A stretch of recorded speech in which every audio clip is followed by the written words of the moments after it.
ਜੱਟ ਸਾਹਿਬ ਸਾਡੇ ਕੋਲ ਪਹਿਲਾ ਫੇਸਬੁੱਕ ਮੈਸੇਜ ਆਇਆ ਹੈ ਟੋਰਾਂਟੋ ਤੋਂ ਤਲਵਿੰਦਰ ਸਿੰਘ ਜੀ ਦਾ।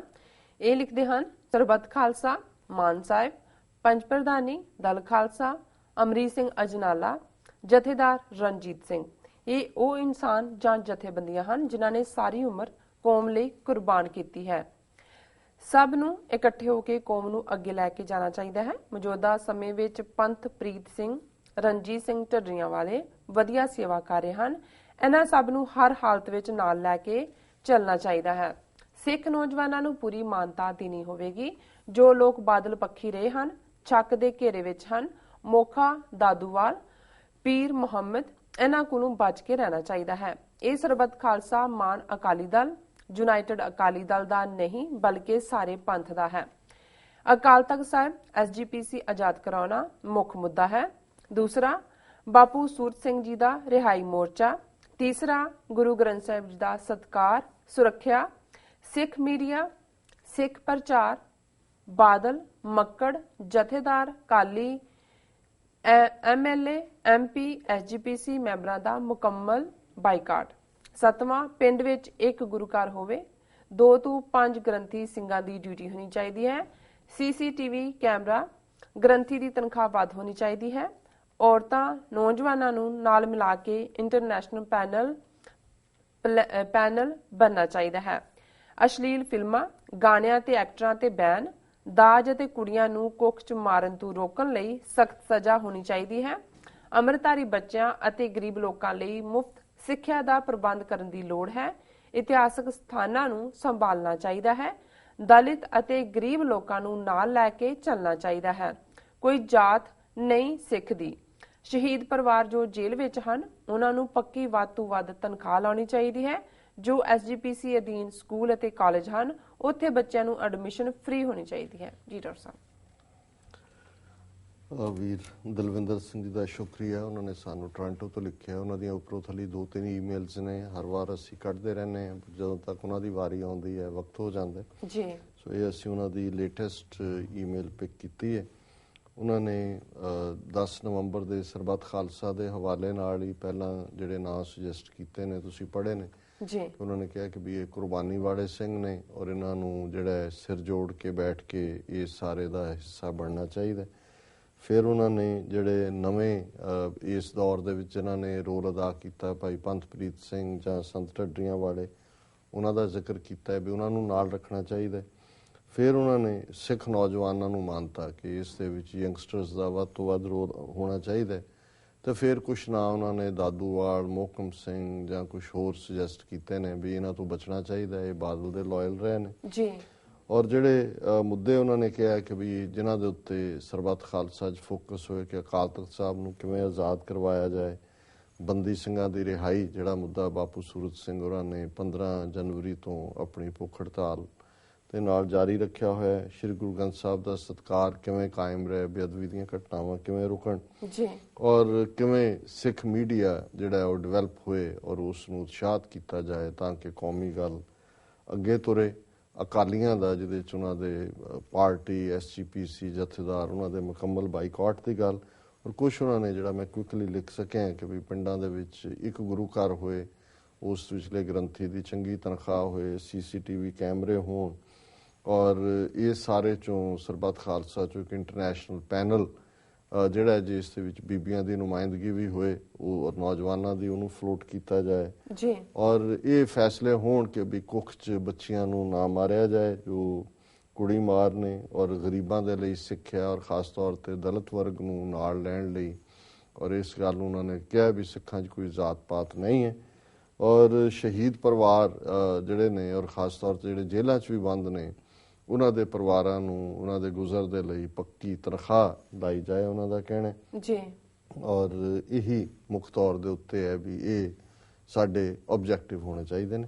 ਮੈਂ ਬਿਲਕੁਲ ਸਹਿਮਤ ਹਾਂ ਵੀਰ ਦਲਵਿੰਦਰ ਸਿੰਘ ਹੋਰਾਂ ਵੱਲੋਂ ਕੱਢੇ ਗਏ ਜਿਹੜੇ ਸਿੱਟੇ ਨੇ, ਕਿਉਂਕਿ ਬਹੁਤ ਵਾਰ ਅਸੀਂ ਆਪਸੀ ਸ਼ਖਸੀ ਕਲੈਸ਼ ਦੇ ਥੱਲੇ ਜਾਂ ਕਈ ਵਾਰ ਬੀਤੇ ਦੇ ਕੁਛ ਜਿਹੜੇ ਕੌੜੇ ਤਜਰਬੇ ਹੁੰਦੇ ਨੇ, ਉਹਨਾਂ ਦੇ ਪ੍ਰਭਾਵ ਥੱਲੇ ਇੱਕ ਦੂਸਰੇ 'ਤੇ ਇਤਬਾਰ ਕਰਨ ਨੂੰ ਤਿਆਰ ਨਹੀਂ ਹੁੰਦੇ। ਖ਼ਾਸ ਤੌਰ 'ਤੇ ਉਹਨਾਂ ਤੋਂ ਵੀ ਜਿਨ੍ਹਾਂ ਨੇ ਆਪਣਾ ਸਾਰਾ ਜੀਵਨ ਹੀ ਇਸ ਪਾਸੇ ਲਾਇਆ। ਜੀ ਜੀ। ਔਰ ਮੈਨੂੰ ਵੈਸੇ ਇਸ ਗੱਲ ਦਾ ਥੋੜਾ ਜਿਹਾ ਦੁੱਖ ਵੀ ਹੈ ਕਿ ਕੁਝ ਵੀਰਾਂ ਨੇ ਸਾਨੂੰ ਅਪਰੋਚ ਕਰਕੇ ਜਾਂ ਸਾਡੇ ਪ੍ਰਤੀ ਇਹ ਵੀ ਕਿਹਾ ਕਿ ਜੀ ਦੇਖੋ ਡਾਕਟਰ ਸਾਹਿਬ ਜਿਹੜੇ ਨੇ ਉਹ ਜੁਝਾਰੂਆਂ ਦੇ ਨੁਮਾਇੰਦੇ ਸੀ, ਪਰ ਹੁਣ ਉਹ ਦੂਸਰੇ ਪਾਸੇ ਜਾ ਕੇ ਹਮਾਇਤ ਕਰ ਰਹੇ ਨੇ ਔਰ ਦੂਸਰਾ ਇਸ ਕਿਸਮ ਦੀ ਗੱਲ।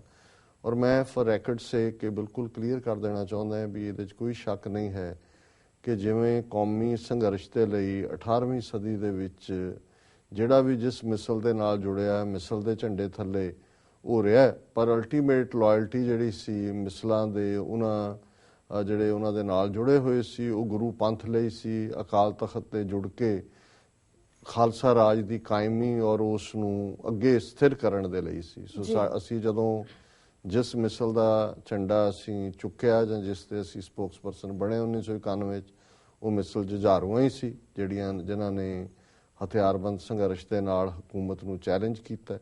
ਔਰ ਅੱਜ ਵੀ ਉਹੀ ਵਿਚਾਰਧਾਰਾ ਜਿਹੜੀ ਕਿ ਕੌਮੀ ਆਜ਼ਾਦੀ ਖਾਲਿਸਤਾਨ ਦੀ ਔਰ 29 ਅਪ੍ਰੈਲ 1986 ਦਾ ਖਾਲਿਸਤਾਨ ਦਾ ਐਲਾਨਨਾਮਾ ਜਿਹੜਾ ਕਿ ਅਲਟੀਮੇਟਲੀ ਉਸ ਜੁਝਾਰੂ ਮਿਸਲ ਦਾ ਹੀ ਜਿਹੜਾ ਉਹ ਸਰਬੱਤ ਖਾਲਸਾ ਸਦਕੇ ਮਿੱਥਿਆ ਗਿਆ ਨਿਸ਼ਾਨਾ ਸੀ, ਅਸੀਂ ਉਸ ਦੇ ਨਾਲ ਅੱਜ ਵੀ ਖੜੇ ਜੀ।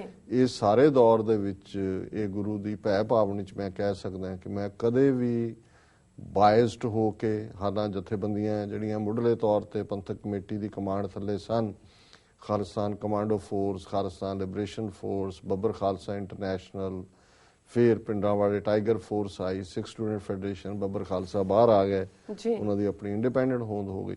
ਪਰ ਇਸ ਸਾਰੇ ਪੀਰੀਅਡ 'ਚ ਮੈਂ ਕਦੇ ਵੀ ਨਾ ਤਾਂ ਆਰਗੇਨਾਈਜੇਸ਼ਨਲ ਲੈਵਲ ਦੇ ਉੱਤੇ ਕਿਸੇ ਜਥੇਬੰਦੀ ਦੇ ਨਾਲ ਆਪਣਾ ਜਿਹੜਾ ਉਹ ਸਿਰਫ ਲਾਇਲਟੀ ਰੱਖੀ, ਲਾਇਲਟੀ ਸਾਡੀ ਗੁਰੂ ਗ੍ਰੰਥ ਗੁਰੂ ਪੰਥ ਦੇ ਨਾਲ ਹੈ। ਔਰ ਜਿਨੇ ਵੀ ਜਿੱਥੇ ਵੀ ਜੋ ਸੇਵਾ ਕੀਤੀ ਹੈ ਅਸੀਂ ਉਸ ਦੀ ਸ਼ਲਾਘਾ ਵੀ ਕੀਤੀ, ਆਪਣੀ ਲਿਖਤ 'ਚ ਵੀ, ਆਪਣੀਆਂ ਸਪੀਚਸ 'ਚ ਵੀ, ਔਰ ਕਿਸੇ ਬਾਰੇ ਅਸੀਂ ਕੋਈ ਨਾ ਪੱਖੀ ਪਾਰਟ ਅਦਰ ਦੈਨ ਹਕੂਮਤ, ਉਹਨਾਂ ਦੇ ਟਾਊਟ ਜਾਂ ਪੰਥ ਦੇ ਦੁਸ਼ਮਣ। ਸੋ ਅੱਜ ਵੀ ਅਸੀਂ ਸਮਝਦੇ ਹਾਂ ਵੀ ਇਹ ਜਿਹੜਾ ਇਸ ਕਿਸਮ ਦੀ ਸੋਚ ਜਿੱਥੇ ਕਿ ਅੱਜ ਸਾਡੀਆਂ ਆਪਣੀਆਂ ਧਿਰਾਂ ਉਲਝ ਰਹੀਆਂ ਨੇ, ਕੋਈ ਉਸ ਦੇ ਉੱਤੇ ਕੋਈ ਕਾਮੈਂਟ ਕਰ ਰਿਹਾ, ਕੋਈ ਸਰਬੱਤ ਖਾਲਸਾ ਅਕਾਲ ਤਖਤ ਤੇ ਹੋਏ ਨਾ ਹੋਏ, ਅੱਗੇ ਹੋਏ ਪਿੱਛੇ ਹੋਏ, ਇਹ ਠੀਕ ਹੈ, ਹਰ ਇੱਕ ਨੂੰ ਹੱਕ ਹੈ। ਪਰ ਮੈਂ ਸਮਝਦਾ ਵੀ ਪਬਲਿਕ ਦੇ ਵਿੱਚ ਬਿਆਨਬਾਜ਼ੀ ਨਾਲੋਂ ਜੇ ਅਸੀਂ ਬੈਠ ਕੇ ਆਪਸ ਦੇ ਵਿੱਚ ਇਹ ਸਾਰੇ ਪਾਰਟ ਨੂੰ ਡਿਸਕਸ ਕਰਦੇ ਹਾਂ, ਜਿਵੇਂ ਕੀਤਾ ਹੈ ਬੜੀ ਸਦਭਾਵਨਾ ਭਰੇ ਮਾਹੌਲ 'ਚ ਮੀਟਿੰਗਸ ਹੋਈਆਂ, ਜੇ ਨਹੀਂ ਵੀ ਸਹਿਮਤੀ ਹੁੰਦੀ ਕੋਈ ਗੱਲ ਨਹੀਂ ਹੈ, ਕੋਈ ਐਂਡ ਆਫ ਦਾ ਰੋਡ ਨਹੀਂ ਹੈ। ਔਰ ਜਿਵੇਂ ਅਸੀਂ ਪਹਿਲੇ ਦਿਨ ਤੋਂ ਇਸ ਸਰਬੱਤ ਖਾਲਸਾ ਬਾਰੇ ਸਾਡੀ ਸਟੈਡਫਾਸਟ ਪੋਜੀਸ਼ਨ ਰਹੀ, ਉਹ ਬੇਸ਼ੱਕ ਨਿਊ ਜਰਸੀ 'ਚ ਗੁਰਦੁਆਰਿਆਂ ਦਾ ਇਕੱਠ ਸੀ, ਗੁਰਦੁਆਰਾ ਸਿੰਘ ਸਭਾ, ਜਾਂ ਸਾਡੇ ਰੇਡੀਓ ਜਾਂ ਟੀਵੀ ਇੰਟਰਵਿਊ ਸਨ, ਜਾਂ SOS ਦੀਆਂ ਡਿਸਕਸ਼ਨ ਸਨ, ਜਾਂ ਹੁਣ ਗੁਰੂ ਗ੍ਰੰਥ ਸਾਹਿਬ ਗੁਰਗੱਦੀ ਦਿਵਸ ਦੇ ਮੌਕੇ ਯੂਬਾ ਸਿਟੀ ਦੇ ਵਿੱਚ ਜਿਹੜੀ ਗੁਰਦੁਆਰਿਆਂ ਦੀ ਸਮਿਟ ਸੀ ਉਹਦੇ 'ਚ ਵੀ ਸੀ। ਅਸੀਂ ਇਹ ਕਿਹਾ ਕਿ ਭਾਈ ਇਹ ਜਿਹੜਾ ਇਸ ਵੇਲੇ ਲੋਕਾਂ ਦਾ ਸੰਗਤ ਦਾ ਰੋਹ ਹੈ ਉਸ ਦਾ ਪ੍ਰਗਟਾਵਾ ਹੋਣਾ ਚਾਹੀਦਾ ਹੈ, ਰੱਖਿਆ ਗਿਆ ਸਰਬੱਤ ਖਾਲਸਾ, ਇਸ ਦੇ ਵਿੱਚ ਪਾਰਟਿਸਿਪੇਸ਼ਨ ਕਰੋ। ਪਰ ਇਹ ਇੱਕ ਲਾਂਚਿੰਗ ਪੈਡ ਜਾਂ ਲਾਂਚਿੰਗ ਗਰਾਊਂਡ ਹੈ, ਇਹ ਕੋਈ ਐਂਡ ਆਫ ਦਾ ਰੋਡ ਨਹੀਂ ਹੈ। ਕਿਵੇਂ ਸਰਬੱਤ ਖਾਲਸਾ ਪਰੰਪਰਾ ਨੂੰ 30 ਮਿਲੀਅਨ ਸਿੱਖਾਂ ਦੀ ਨੁਮਾਇੰਦਾ ਪਰੰਪਰਾ ਦੇ ਵਿੱਚ ਅਸੀਂ ਕਰਨਾ, 6 ਮਹੀਨੇ ਦਾ ਟਾਈਮ ਅਗਲਾ ਵਿਸਾਖੀ ਤੱਕ ਲੈ ਲਓ। ਦੁਨੀਆ ਭਰ 'ਚ ਜਿਵੇਂ ਥਾਂ ਆਲਰੇਡੀ ਹੋਈਆਂ ਨੇ ਕੁਝ ਮੀਟਿੰਗਸ, ਕੁਝ ਦੇ ਵਿੱਚ ਕੁਝ ਰਿਪਰੈਜ਼ੈਂਟੇਟਿਵ ਸਨ, ਕੁਝ ਜਿਹੜੀਆਂ ਨੇ ਉਹਨਾਂ ਦੀ ਚਰਚਾ ਹੋਈ ਹੈ। ਇਹਨੂੰ ਸਿਸਟਮ ਨੂੰ ਅਸੀਂ ਹੋਰ ਰਿਫਾਈਨ ਕਰੀਏ ਔਰ ਉਸ ਸਰਬੱਤ ਖਾਲਸਾ ਤੱਕ ਪਹੁੰਚਦੇ ਹਾਂ ਸੱਚਮੁੱਚ 30 ਮਿਲੀਅਨ ਸਿੱਖਾਂ ਦੀ ਨੁਮਾਇੰਦਾ ਇੱਕ world parliament of the Sikhs create ਕਰਨ ਦੇ ਲਈ ਸਾਡੇ ਕੋਲ ਇਨਫਰਾਸਟ੍ਰਕਚਰ ਹੋਏਗਾ। ਉਸ ਦੇ ਲਈ ਫਿਰ ਜਿਹੜੀਆਂ ਨੇ ਵਿਚਾਰਾਂ, ਉਦੋਂ ਤੁਸੀਂ ਪ੍ਰੋਪਰ ਹਰ ਚੀਜ਼ ਬਾਈ ਦਾ ਬੁੱਕ ਬਾਈ ਦਾ ਪ੍ਰੋਸੀਜਰ ਕਰ ਸਕਦੇ ਹੋ। ਜਦੋਂ ਤੁਸੀਂ ਕ੍ਰਾਈਸਿਸ 'ਚ ਹੁੰਦੇ ਹੋ, ਜਦੋਂ ਵਕਤ ਜਿਹੜਾ ਹੈ ਉਹ ਸੀਮਾ ਹੁੰਦੀ ਹੈ ਵਕਤ ਦੀ, ਔਰ ਘਟਨਾਕ੍ਰਮ ਇੰਨੀ ਤੇਜ਼ੀ ਨਾਲ ਬਦਲ ਰਿਹਾ ਹੁੰਦਾ ਹੈ, ਜਿੱਥੇ ਵੀ ਕੋਈ ਇਵੈਂਟ ਰੱਖੀ ਜਾਂਦੀ ਹੈ ਔਰ ਅਸੀਂ ਸਮਝਦੇ ਹਾਂ ਵੀ ਉਸ ਦੇ ਵਿੱਚ ਸਾਡਾ ਇੱਕ ਦੂਸਰੇ ਪ੍ਰਤੀ ਬੇਇਤਬਾਰੀ ਵਾਲਾ ਜਿਹੜਾ ਰੁਖ ਹੈ ਇਹ ਬਿਲਕੁਲ ਠੀਕ ਨਹੀਂ ਹੈ। ਔਰ ਇਸ ਗੱਲ ਨੇ ਮੈਨੂੰ ਦੁੱਖ ਦਿੱਤਾ ਹੈ ਕਿ ਵੀ ਅਸੀਂ ਇਹਦੇ ਬਾਵਜੂਦ ਕਿ ਸਾਡੀ ਕੋਸ਼ਿਸ਼ ਹੁੰਦੀ ਹੈ ਵੀ ਸਾਡੀਆਂ ਧਿਰਾਂ ਸਿਰ ਜੋੜ ਕੇ ਬੈਠਣ, ਫਿਰ ਵੀ ਸਾਡੇ ਆਪਣੇ ਕਾਡਰ 'ਚ ਵੀ ਉਹ ਲੋਕ ਨੇ ਜਿਨ੍ਹਾਂ ਨੂੰ ਕਿ ਸਵਾਏ ਇਸ ਤੋਂ ਕਿ ਉਹ ਇੱਕ ਨੈਰੋ ਦਾਇਰਾਕਾਰ ਦੇ ਵਿੱਚ ਸੋਚਣ ਕਿ ਕੌਣ ਕਿਹਦੇ ਨਾਲ ਹੈ। ਸਾਡੀ ਕਮਿਟਮੈਂਟ ਗੁਰੂ ਪੰਥ ਨਾਲ ਹੈ, ਪਰ ਅਸੀਂ ਜਿਸ ਮਿਸਲ ਦੇ ਝੰਡੇ ਥੱਲੇ ਅੱਜ ਵੀ ਅਸੀਂ ਉਸ ਲੈਗੇਸੀ ਨੂੰ, ਇਸ ਲਈ ਬਹੁਤਿਆਂ ਨੂੰ ਤਾਂ ਲੱਗਦਾ ਹੋਏਗਾ ਕਿ ਅਕਾਲ ਤਖਤ ਸਾਹਿਬ ਆਜ਼ਾਦ ਹੋ ਜਾਏ ਜਾਂ ਸ਼੍ਰੋਮਣੀ ਕਮੇਟੀ ਹੱਥ 'ਚ ਆ ਜਾਏ, ਪਰ ਸਾਨੂੰ ਉਦੋਂ ਵੀ ਜੂਨ 84 ਫਾਈਨਲ ਵਾਟਰਸ਼ੈਡ ਸੀ ਰਿਲੇਸ਼ਨਸ਼ਿਪ ਦਾ ਇੰਡੀਅਨ ਸਟੇਟ ਨਾਲ ਜੀ। ਔਰ ਸਾਨੂੰ ਇਹ ਬੜਾ ਕਲੀਅਰ ਹੈ ਕਿ ਖਾਲਿਸਤਾਨ ਦੀ ਕਾਇਮੀ ਤੋਂ ਬਿਨਾ ਕੋਈ ਸਿੱਖਾਂ ਦਾ ਮਸਲਾ ਹੱਲ ਨਹੀਂ ਹੋਣਾ।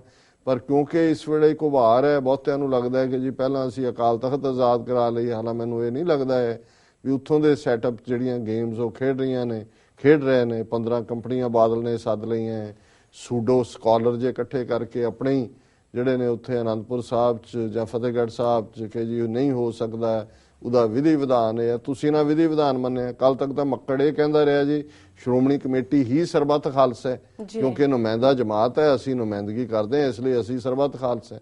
ਸੋ ਇਹ ਸਾਰਾ ਇਸ ਵੇਲੇ ਉਲਝਾਣ ਦੀ ਗੱਲ। ਜਦੋਂ ਵੀ ਕੋਈ ਕ੍ਰਾਈਸਿਸ ਹੋਇਆ ਉਦੋਂ ਕੋਈ ਕਮੇਟੀ ਬਣਾ ਦਿੱਤੀ, ਮੁੜ ਕੇ ਨਾ ਉਹਦੀ ਕਦੇ ਰਿਪੋਰਟ ਆਈ ਹੈ, ਨਾ ਉਹਦੀ ਕਦੇ ਕੋਈ ਚਰਚਾ ਹੋਈ ਹੈ। ਸੋ ਅਸੀਂ ਸਮਝਦੇ ਹਾਂ ਵੀ ਦੁਸ਼ਮਣ ਤਾਂ ਆਪਣੀ ਖੇਡ ਰਿਹਾ ਹੈ। ਸਾਡੀਆਂ ਧਿਰਾਂ ਘੱਟੋ ਘੱਟ ਜਿਹੜੀਆਂ ਪੰਥ ਪ੍ਰਸਤ ਧਿਰਾਂ ਨੇ ਇਸ ਮੁੱਦੇ ਦੇ ਉੱਤੇ ਇਹ ਨਾ ਹੋਏ ਨਵੰਬਰ 10 ਤੋਂ ਬਾਅਦ ਉਸ ਕਿਸਮ ਦੀ ਜ਼ਹਿਰੀਲੀ ਬਿਆਨਬਾਜ਼ੀ ਸ਼ੁਰੂ ਹੋ ਜਾਏ ਜਿਹੜੀ ਕਿ ਦੁਸ਼ਮਣ ਦੇ ਹੱਥਾਂ 'ਚ ਖੇਡਣ ਵਾਲੀ ਗੱਲ ਹੋਏ। ਕੌਣ ਆਇਆ, ਕੌਣ ਨਹੀਂ ਆਇਆ, ਕਿਨੇ ਕੀ ਕਿਹਾ, ਕਿਨੇ ਕਿਹਾ। ਸੋ ਇਹ ਪਾਰਟ ਇੱਕ ਦੁਖਦਾਈ ਪਾਰਟ ਹੈ ਕਿ ਕੌਮ ਜਾਗੀ ਹੈ। ਗੁਰੂ ਨੇ ਆਪਣੀ ਸ਼ਹਾਦਤ ਦੇ ਕੇ, ਗੁਰੂ ਗ੍ਰੰਥ ਸਾਹਿਬ ਨੇ ਅੱਜ ਇੱਕ ਵੀਰ ਕਹਿ ਰਹੇ ਸੀ ਕਿ ਜ਼ੁਲਮ ਦੀ ਅੱਤ ਹੋਈ, ਗੁਰੂ ਅਰਜਨ ਸਾਹਿਬ ਨੇ ਸ਼ਹਾਦਤ ਦਿੱਤੀ, ਕੌਮ ਜਾਗੀ। ਗੁਰੂ ਹਰਗੋਬਿੰਦ ਸਾਹਿਬ ਨੇ ਮੀਰੀ ਪੀਰੀ ਦਾ ਤਖਤ ਪ੍ਰਗਟ ਕੀਤਾ। ਔਰੰਗਜ਼ੇਬ ਦੇ ਜ਼ੁਲਮ ਦੀ ਅੱਤ ਹੋਈ, ਗੁਰੂ ਤੇਗ ਬਹਾਦਰ ਸਾਹਿਬ ਨੇ ਸ਼ਹਾਦਤ ਦੇ ਕੇ ਜਿਹੜਾ ਫਿਰ 10ਵੇਂ ਪਾਤਸ਼ਾਹ ਨੇ ਖੰਡਾ ਖੜਕਾਇਆ। ਔਰ ਅੱਜ ਜਦੋਂ ਜ਼ੁਲਮ ਦੀ ਅੱਤ ਸੀ, ਕੌਮ ਬਿਲਕੁਲ ਜਿਹੜੀ ਹੈ ਉਹ ਗਫਲਤ ਦੇ ਵਿੱਚ ਸੀ, ਤੇ ਗੁਰੂ ਗ੍ਰੰਥ ਸਾਹਿਬ ਨੇ ਆਪਣੀ ਸ਼ਹਾਦਤ ਦਿੱਤੀ। ਤੇ ਜੇ ਫਿਰ ਵੀ ਸਾਡੀ ਸੋਚ ਉਸ ਨੈਰੋ ਦਾਇਰਾਕਾਰ ਚੋਂ ਕਿ ਕੌਣ ਕਿਹਦਾ ਕੀ ਹੈ, ਤਾਂ ਫਿਰ ਮੈਂ ਇਹੀ ਕਹਿ ਸਕਦਾ ਕਿ ਵੀ ਅਸੀਂ ਸੱਚਮੁੱਚ ਹੀ ਉਹ ਸਫ਼ਰ ਕਰਾਂਗੇ, ਹੋਰ ਵੀ ਹਿਊਮਿਲੇਸ਼ਨ ਔਰ ਹੋਰ ਵੀ ਜ਼ਲਾਲਤ, ਜੇ ਅਸੀਂ ਇਸ ਜਿਹੜਾ ਤੰਗ ਦਾਇਰਾਕਾਰ ਚੋਂ ਬਾਹਰ ਨਾ ਆਏ। ਸੋ ਉਹਨਾਂ ਦੇ ਸੁਝਾਵਾਂ ਨਾਲ ਅਸੀਂ ਸਹਿਮਤ ਹੈ ਔਰ ਇਹਨਾਂ ਦਾ ਵੀਰ ਦਲਵਿੰਦਰ ਸਿੰਘ ਜੀ ਦਾ ਬਹੁਤ ਬਹੁਤ ਸ਼ੁਕਰੀਆ, ਉਹਨਾਂ ਨੇ ਸਾਨੂੰ ਲਿਖਿਆ। ਜੀ ਡਾਕਟਰ ਸਾਹਿਬ ਨੇ ਬ੍ਰੇਕ ਵਿਊਅਰਸ ਦੋਸਤਾਨਾ ਇਸ ਤਰ੍ਹਾਂ ਬਣੇ ਰਹੋ, ਮਿਲਦੇ ਹਾਂ ਛੋਟੇ ਜਿਹੇ ਬ੍ਰੇਕ ਤੋਂ ਬਾਅਦ।